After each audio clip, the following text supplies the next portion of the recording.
Show me what you got. I'm a little thrifty on my money, Bob. So I went to Harbor Freight and got me a Predator motor with electric start. Pie Barker Supply and got me a little Viking pump with a pressure relief valve. Just about 1-to-1 on the pulley situation.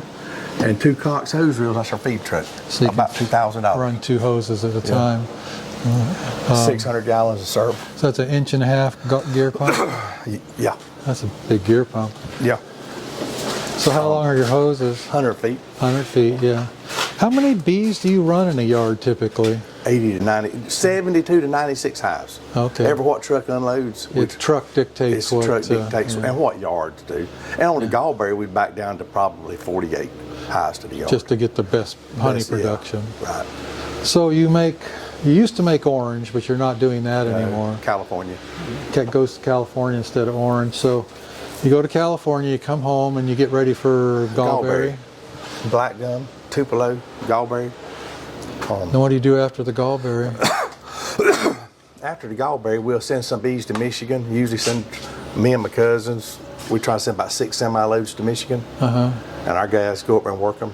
And you just mentioned you're right beside John Reichert up there. I buy a lot of honey from John. He's a good guy. Actually, John's helped us with all the bee yards and all. We just kind of always worked good with John. John's been good. I've known John since I got in the bee business. So. Have you? So how many bees in a yard up there? Sometimes we're down to like 24 to 32. Oh, really? Yeah, 30. Yeah. For the maximum honey production. Right. Yeah. And we'll go to Brazilian pepper, and this year we went down and done fairly well. Down there, I might run 144 to a yard. Yeah, that's a different story down there. Different story there. Yeah. Back before I went to California, I was running 9 months out of the year in Florida, 3 months in Georgia. Yeah, I remember. So I'd leave the gallberry up here in June. I'd move my bees back to Central Florida into Lake Okeechobee down there. Did you ever do the cabbage palm? Done the cabbage palm, made cabbage palm honey, made pepper honey. You make the cabbage palm honey, if it stays in the hive too long, it'll start fermenting, popping the caps off the cell and running out the mouth. I've had cabbage palm honey ferment on me at 17.5 moisture. Yeah. That stuff's got a lot of yeast in it. Yeah, a lot of yeast in it. So learned that the hard way. So it seems like I learn everything the hard way. I do too. And then we, the fall's when we kind of get everything ready for getting ready for California. Yeah. We start spraying, we go checking the bees, picking them up and putting them on plants, and we spray a little Maverick on them or something, just a little something to keep the ants away from them, not spraying the bees themselves, around and under the pallets, and between the hives. So explain your sugar syrup. You said you mix your sucrose and then you mix your own sucrose, right, and then add some fructose to it? 50-50. 50-50, okay. It does good for us. Yeah, I've heard a lot of guys doing 50-50 and they're happy with that. We just get the reclaimed sugar, and it's all usually pretty good white sugar. Yeah. Might have to bump it a little bit to get it out of the bag, but you get in and out of that them train cars down there? We just get it off the semi. They send it to us by semi-load just like that. Okay. I got a buddy I buy it from. Okay. It works out good for me. These are my bee feed tanks. So I can get semi-loads of corn syrup in. That's the reason I'm lazy. I don't like mixing sugar. So I get and fill it from the outside, fill this one, fill that, in about 20 minutes he's gone. Then I got another Viking pump. I can pump it either to the truck or to my totes and fill up the truck. So, but there's probably 10,000 supers in there. Okay. Because it goes. Yeah, I see it goes back a ways. Everything's 3/4. We've always stayed with the gray color. So. Gray, you like gray? I like gray. Yeah. Everything's gray. I wear gray. Yeah. So. Okay. Gray trucks? Gray trucks. They all gray. But we like the 3/4 supers.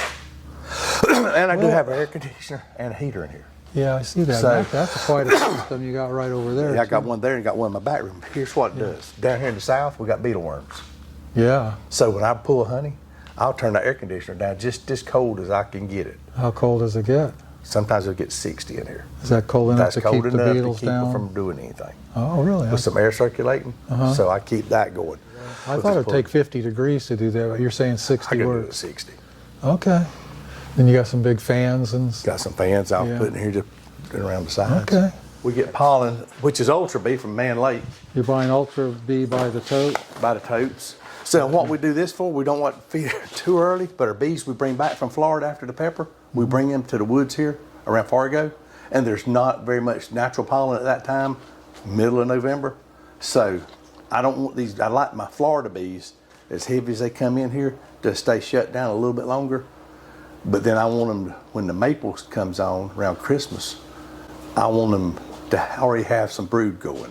So I can take this and put it out dry in drums in my bee yards for all the bees. I was just going to ask you how you keep the beetles out of it. You're not making pollen patties. No, sir. I hate You're just pollen feeding patties. it dry, yeah. I know it's a lot of people use them, but down here, no. I've never, and I've used them before, but I wind up throwing them away before it's all over with. Yeah. I'll buy the big tote of pollen patties, because next thing you know, there's little moths in them. I don't like them. So.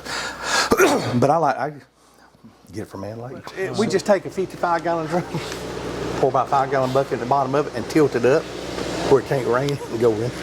So it's tilted up, tilted down? Tilted down. Tilted down, okay. Tilted down. You have something to keep it from going out? Right. Like it's a lot of bee nets right there. That ain't all of them.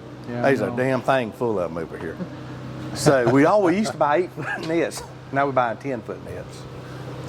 Say that again. They used to. When we first started, we'd go 3 high on our semis. Yeah. But now moving to California, we're going 4 high.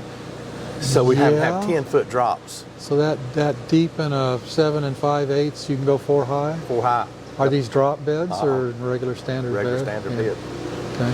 So you're getting right on up there, right aren't you? on there. That's a cool wind. Cool wind. breeze today. Today's a good day to do all that though.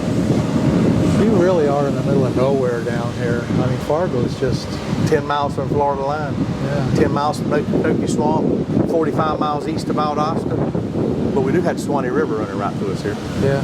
So I said, I was mentioning earlier, one time I was coming up out of Florida. In fact, I was coming here actually, across the border, and the Okefenokee Swamp had overflowed onto the highway. There's been many times it's been up over the bridges in the past, during floods and everything. And it was, yeah. It'll come up there's a creek right down here that feeds to Suwannee. It'll back up this road right down here. There used to be a bridge going across the creek. That's actually old 94 right there. What? That was old 94, which they moved it out there. The bridge, wooden bridge, is still down here. Oh, part of it. Huh. So, and what's helped us a lot this fall, I hate it for the farmers. It's been a really, really rainy fall Yeah. and winter here, Yeah.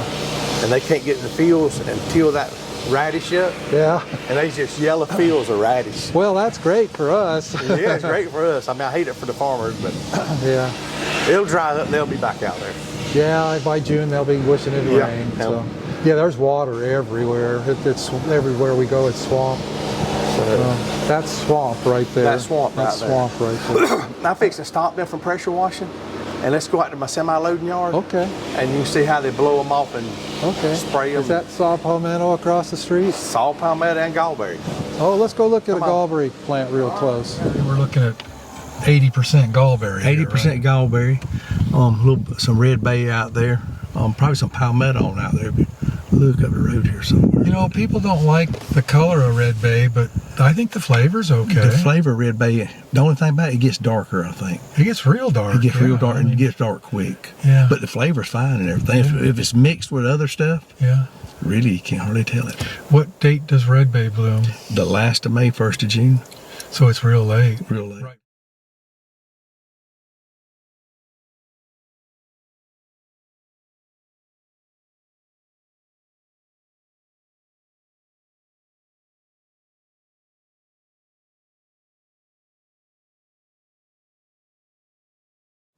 I don't like when guys, of course this, now I'm talking as a honey buyer, not a producer. I don't like to see guys going to South Carolina to finish off their sucrose with that Chinese tallow. It's not, I don't like it. Here's the thing. If you're just capping, that's one thing. Yeah, but now a lot of it, you going up there drawing and filling and capping. Yeah, I think it ruins it, honestly. It does. It's going to ruin the comb honey market. Yeah. See, when we was packing all the comb honey going overseas, it was going to Saudi Arabia. And all they wanted was southern gallberry honey. Yeah, well, it doesn't crystallize. It don't crystallize. Long shelf life. It holds its color good. So, but comb honey, which that was one of my favorite things to make. I'll point it this way. But comb honey, when we was making comb honey, and the gallberry made the prettiest comb honey. Oh yeah. Made the with the gallberry, you can get the color, the cappings on the senni bush and stuff, palmetto. We had such a time frame right there. We could start actually drawing comb honey on the black gum, which is real good honey. I like black gum. Yeah. And we go around into the tupelo with it, and just kind of finish the gallberry senni bush and cap it up with the palmetto. So when you're saying tupelo, are you talking about black gum, or is there tupelo? No, tupelo. We're going to show you tupelo up here. You got tupelo in the woods? Sir. Okay. We're going to show you tupelo up here on the river. Well, let's drive up and look Let's at some drive up here and look at some tupelo. Is this the Suwannee River? This is Suwannee River. Starts in Okefenokee and drains in the Gulf of Mexico. So we got about 4 miles of it on our property here. Where it snakes through here going to make it. So you got 3,000 acres of your own ground. 3,000 acres And you got family property. 4 miles of the Suwannee River. That's really great. Yeah. But up here, the Suwannee River's got more river swamp. You don't have the high bluffs. Okay. So this all flood. The water come up to about the edge of those palmettos right there. Well, up north, it's really dark. I mean, Yeah. it's like black water. It doesn't look that way here. It is. Come Oh, on it down. isn't? Okay. Yep. All right.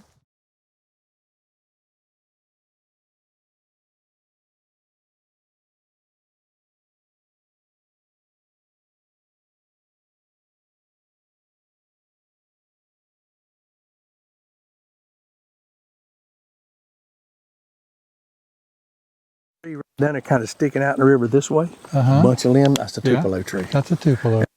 Sticking out in the river right there. That's a tupelo tree. Right past that. Well, they grow right in the water. They'll grow into water.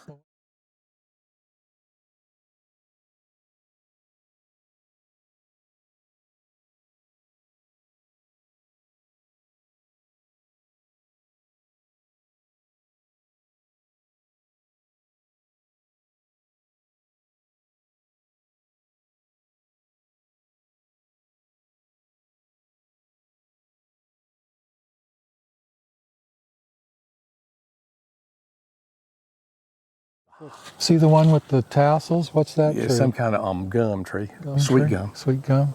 This is just a wild huckleberry we have growing down here in our river swamp. And it is blooming right now. It's blooming. Ours is low. It's low to the Well- ground, and they call it huckleberry. This one here will grow low to the ground, but some of these bushes has been. But they grow all through the river swamp there. And then you got your fishing cabin up Got there. a fishing cabin up there. This is gorgeous. My brother stays here a lot. So this is dark water. Yes. This is-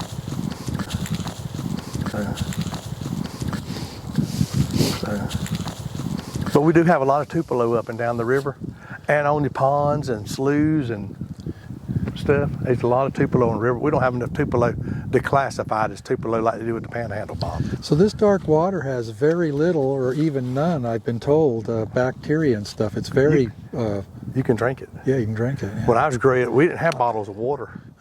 Back, I'd use the garden hose, or if you was on the river fishing, Yeah. just make sure it was over a sandy bottom, and it just looked like just. Well, it doesn't taste that great, does it?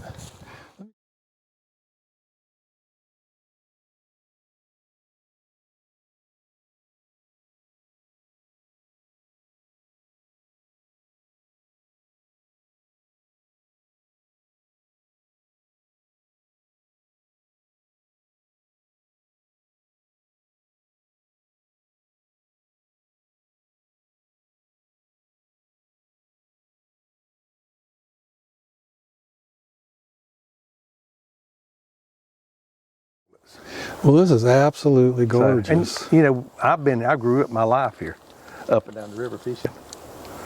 So Yeah. we enjoy it. We're proud to have it, Yeah. and we try to take care of it because I want the next generation and the next generation and the next generation to be able to come see what we got here. Well, this is special. Owning 4 miles of river frontage. That's the only house in the state of Georgia that's that close to the river, I'm pretty sure. Really? Why are they don't allow it? Well, it's not that. It's like, you see where the bank is here? Yeah. Any other time, this is just a little point that comes out right here. And it's all river swamp over there. Oh, okay. So on both sides, it falls off as river swamp. We might have a quarter of a mile of river swamp corridor up and down the river. So that's just high ground right there. That's high ground right there. Elevation 10 feet or something. But Yeah. as high as the water it's ever got in '73, it was across the concrete bridge on the Suwannee River there in Fargo. Yeah. Water didn't get in that house. Wow. This is. But what happens when the water gets up, you got so much further for it to go out, it'll spread out and everything. It'll get over the highways, but it won't get in there. This is stunning. I'm jealous. We like it here. Yeah. But you pay a price. This is probably not a fun place to live in the summer. It's hot. It's so hot, and you got so many bugs. My goodness. We grew up with mosquitoes and yellow flies. Yeah. It's horrible. Yeah, I wouldn't want to deal with that. It's a trade-off. You have wonderful winters, but your summers are just awful. They are. Heat index. Yeah, heat index, humidity, yeah. So.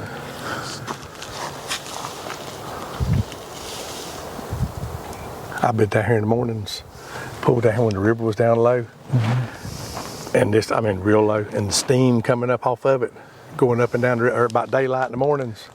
It's an eerie looking picture right there. I'll bet. So they used to run steamboats, or not steamboat, paddle wheels up this river? I don't know if he did up here, but they used to float logs down this river, going to sawmills. So I was notorious at pulling the logs out of the river.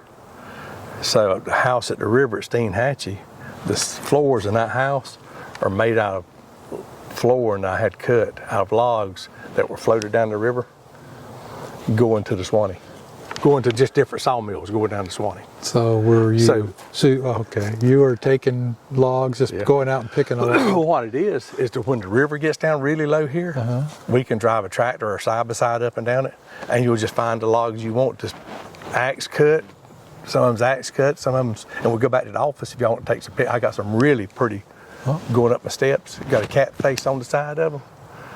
But I took all the house at the river down, the new house we built there, the flooring in it, and it's different colors. So on some of your wood that's like sapwood, the tannic acid would actually penetrate into the wood and turn it a greenish looking color.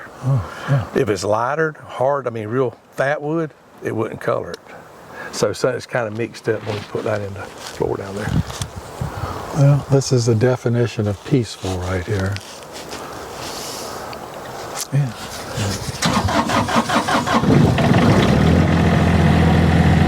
So it's just easy to go rent the air compressor. So these have been washed. These have been washed. This pallet's been sitting here, but a lot of these just got unloaded, but everything's been washed. But just, some of them might have been washed a month ago. I'm gonna go by below them, look at them, play Maverick on everything. These bees will get loaded up this afternoon. Okay, we'll get some pictures. Yeah.